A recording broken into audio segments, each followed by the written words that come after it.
জানো তো, ছোটোবেলায় আগে খুব ইচ্ছা করতো রাতভর ঠাকুর দেখবো, পায়ে হেঁটে ঠাকুর দেখবো, কিন্তু সেটা কখনো সম্ভব হয়ে ওঠেনি। দুর্গাপুজোয় তো কখনো বেরোতাম না, পাড়াতেই ঠাকুর হতো, পুজো হতো, মণ্ডপেই থাকতাম, ওখানে খুব আনন্দ করতাম। আর আমাদের তো শান্তিপুরে রাস উৎসব হতো, সেখানে খুব মজা করতাম। আর 2 দিন ঠাকুর দেখতে যেতাম বাবা মার সাথে। আমার বাবা আবার হাঁটতে পারে না, মাও হাঁটতে পারতো না, তো কী করতো, একটা গাড়ি ভাড়া করতো, তো ওই গাড়ি করে ঠাকুর দেখতাম। তো যাই হোক, ভ্যান হোক মানে ছোটো গাড়ি হোক, ঠিক ভাড়া করতো, করে না ঠাকুর দেখতাম। মোটামুটি 7:30 8টার মধ্যে বেরোতাম, আবার চলে আসতাম 11টা 12টার মধ্যে। আর বাড়িতে এসে সব বান্ধবীদের জিজ্ঞাসা করতাম, কিরে তোরা কটায় এসছিস? ও আমাকে জিজ্ঞাসা করছে, তুই কটায় এসছিস?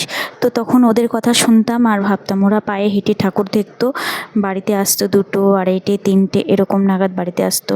শুনি না, আমার খুব ইচ্ছা হতো যে আমিও এরকমভাবে ঠাকুর দেখবো, রাত করে বাড়িতে ঢুকবো, বাইরে খাওয়া দাওয়া করবো।